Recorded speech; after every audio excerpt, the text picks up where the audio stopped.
All right, everybody. Well, welcome. My name is Tom Lelyo with JetLife Era. I'm going to be explaining today how to become a private jet broker. I'm actually hopping on the phone in about an hour to talk with somebody who saw me online and just wants to learn more. So I'm happy to drop this video right now with you guys. If you want to ask any questions, feel free to go ahead in the comments section. I'll be here checking that out.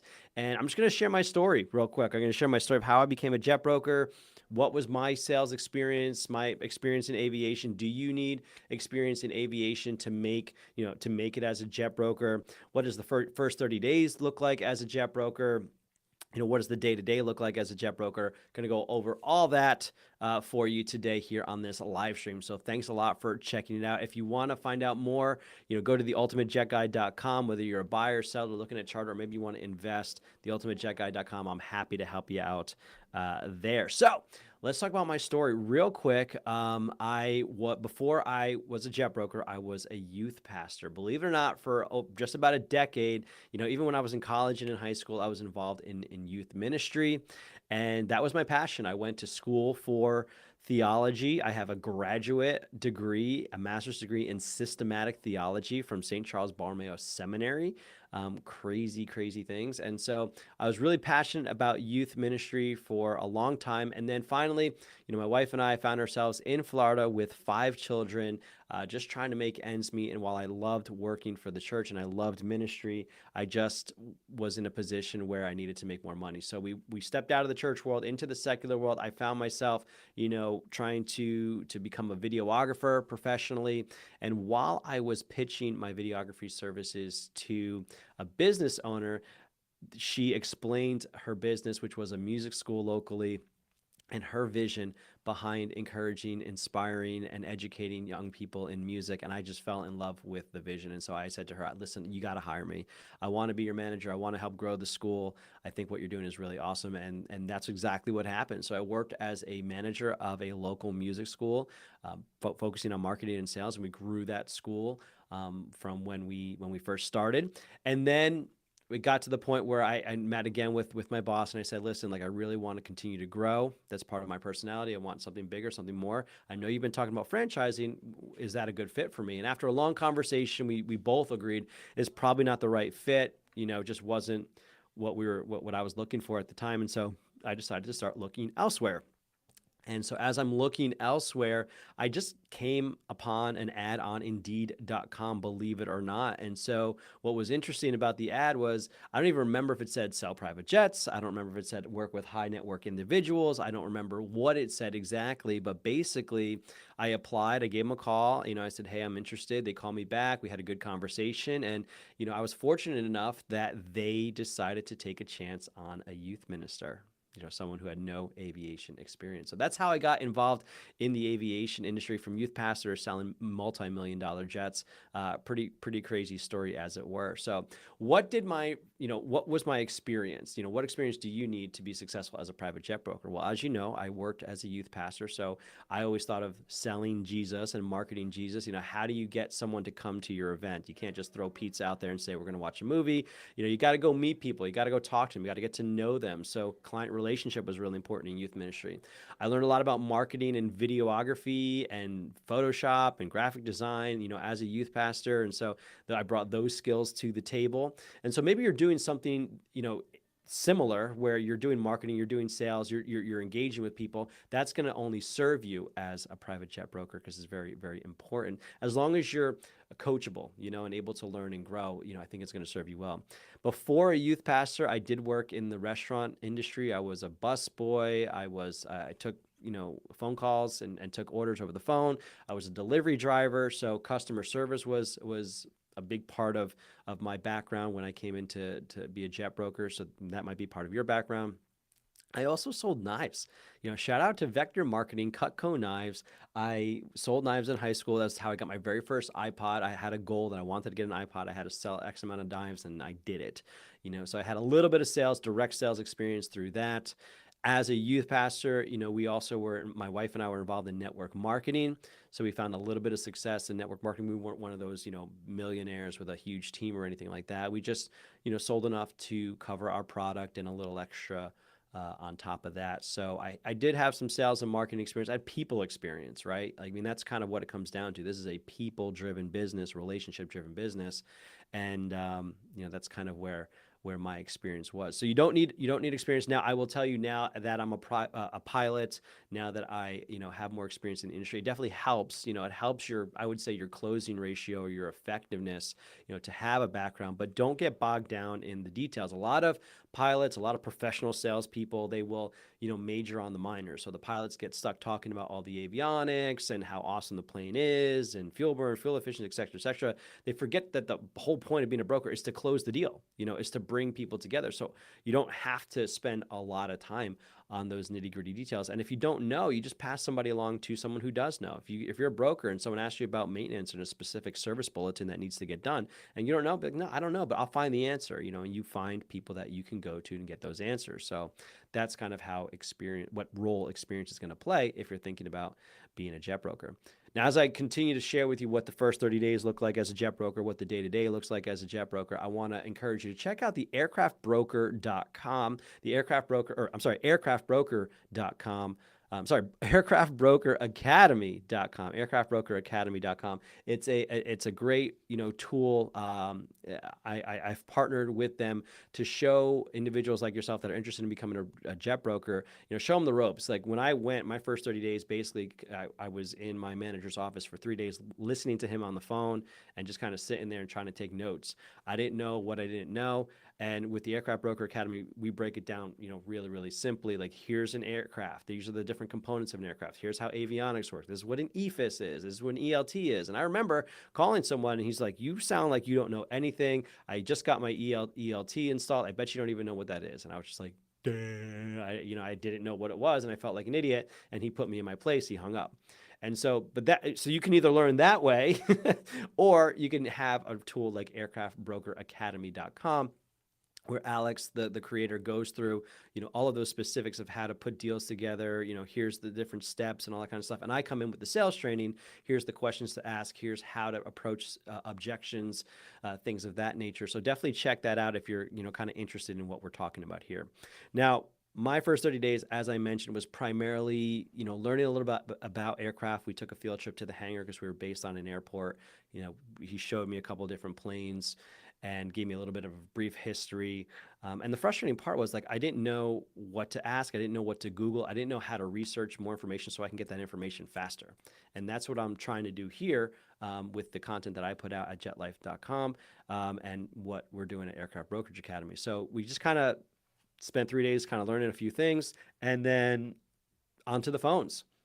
And this is what your first 3 months, 6 months are going to look like. You got to be making phone calls. You got to be reaching out to people, talking to people. And the main strategy is go find a listing, right? So go find an owner that wants to sell his aircraft. And majority of the time it comes down to luck. We had one guy that actually got a listing within his first 3 days, just calling. He just found the right guy, and he was like, "Yep, I want to sell, send me the contract," and we're done.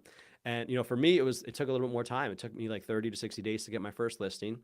And you got to kind of ask yourself, what are you doing for money during that whole time? What was interesting was when I quit at the music school and put my 2 weeks notice, after the 2 weeks, my brokerage called me and said, "Hey, there's something going on. We can't actually have you come on board for another month." So I had to spend a whole month with no income. I had to go and do some extra jobs, odds and ends. And then when I got there, the only income we had was like a weekly draw, like $500-600 a week. So I was making $2,000 a month trying to provide for my whole entire family. We had some savings. So that's a question you need to ask yourself. Like, one of the biggest things that keeps people out of private aviation is that they don't have a way to make money while they're trying to build their book of business. And so you got to look at that. And if you get with an agency that has a draw, double check, because I've heard of agencies that will, give you a draw, but then when you get paid, you got to pay that draw back. So and think about it, you're probably not going to get paid for 6 months or so. So if you take, $2,000 a month times 6, that's 12 grand. And you get a paycheck for 20 grand, you're like, "Yay." But then all of a sudden the company's like, "You owe us 12 grand for all the money we paid for you. We fronted you the past 6 months."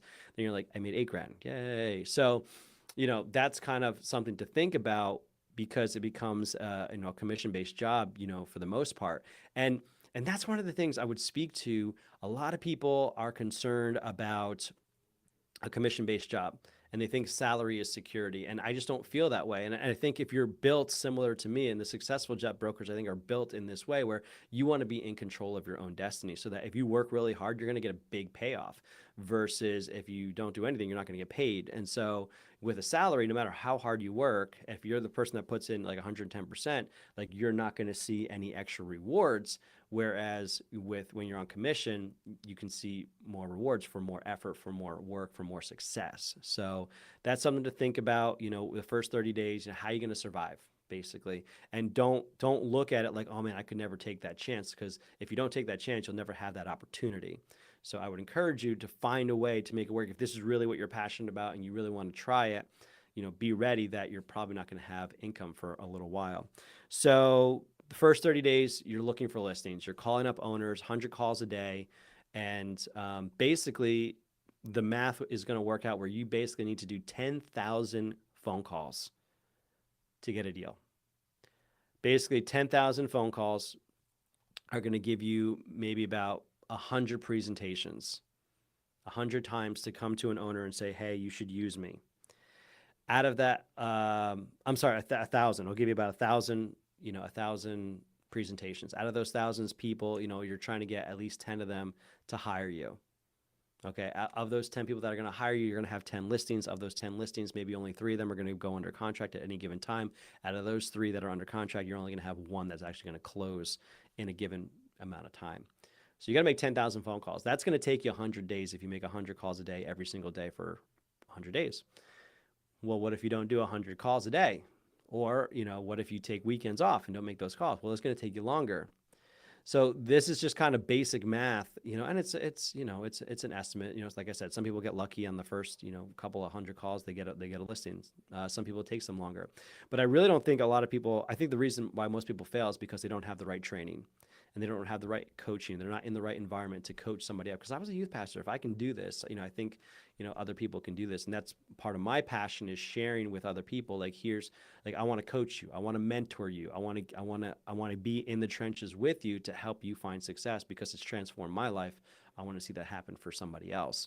So first 30 days, listen, you got to get on the phones, and you just got to be ready for rejection. You're going to have people saying, don't ever call me again. You're going to have people saying, you're so annoying. I'm going to call the cops on you. Like, you're going to have people just being very negative to you. And I find you get a call, people, you just hanging up on them. Are you being mean to them? What are you doing when you're getting cold calls? That's going to come around. At least that's been my experience. So you're calling up the owners, trying to find someone who wants to sell. A lot of it's luck, a lot of it's timing. And then over time, you're going to develop skills, so that when you actually get someone on the phone, instead of just being like, I remember the first time I was going in to make phone calls, my manager told me, just don't talk about the jet. I'm like, how do I not talk about the jet? Like, I'm calling about to sell it. And he's like, don't tell him you want to sell your jet. I'm like, all right, I don't know how to do this. So my first phone call, literally my first phone, I pick up the phone. Hello, this is Tom. And I froze when they're like, hey, this is Bob. I'm like, okay. I froze. I'm like, do you want to sell your jet? He's like, nope, click. And he just hung up the phone. And it was rock bottom, but there was only one place to go, and that was up from there. But, your skill is going to come in over time. As you get comfortable, you're going to be able to get on the phone with someone. And as soon as, they pick up the phone, hey, Bob, this is Tom, JetLife, Aero. Good morning. They say good morning. Hey, the reason for the call is right now the market is slowing down for sellers. It's taking a lot longer to sell their jet. Have you been thinking about making a move with your Mustang in 2023? No, not really. I'm not. No, thank you very much. Hey, listen, I totally understand it. Not a problem. A lot of guys are saying the same thing, but they're saying that because they can't find a replacement. Is that the reason why you're hesitant to sell? Yeah, I've been looking at the XLSs for a while, and I just want to see those prices come down before I make my move. Boom. Now we're having a conversation. Now we're having dialogue, and it's because I'm not just picking up the phone and being like, do you want to sell your jet? No, click, And so that comes with skill, that comes with time. And in the first 30 days, you just got to get used to it. You're going to be, you're going to fail a lot. That's okay. That's part of it. You just want to be in a place that is going to help you grow from there. So right now we're talking to sellers, we're talking to owners. Now you're finally going to get a listing. Hooray! But we're not done, because you haven't done anything really. You just have your name attached to a jet. Now people are going to start calling you. You're going to start talking to buyers. You're going to start talking to other brokers. How do you handle buyers, handle brokers. That's another skill you're going to have to learn. How do you negotiate with buyers? How do you qualify them? How do you tell them like, okay, this is the right plane for you, or no, this is not the right plane for you, but because I called every single citation owner on the planet, I know of 3 other guys that don't want to list their plane, but they would sell it for the right number. What are you looking for? Oh, well, I need the upgraded avionics. I need dual 750s and G600s. Great. I got one of those. Go call the guy who's got the dual 750s, G600s. Hey, man, listen, I found someone that would be interested in buying your plane. If I put a deal together, like, you got me covered on commission. Boom. And you put a deal together because you're off market stuff. That's one way to make a deal happen.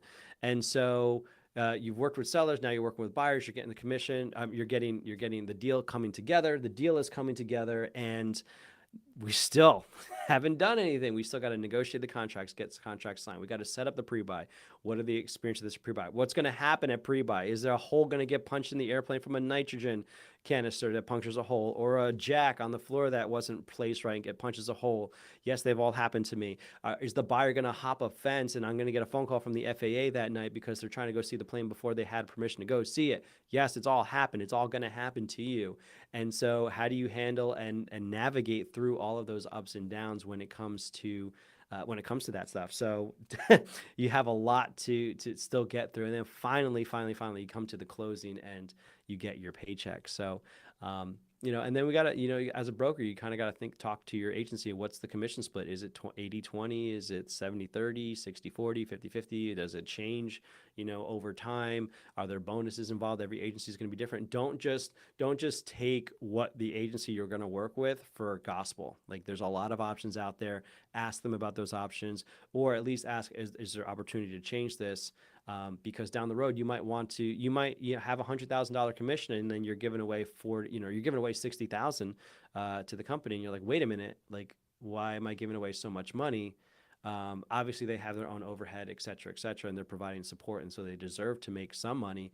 But if that's not going to sit right with you, and now you're painting yourself into a corner, that's something you just want to be aware of. So that's kind of what the first 30 days, first 6 months is going to look like, as a broker, and you're just going to be learning as you go along. So, I definitely encourage you to check out the Aircraft Broker Academy.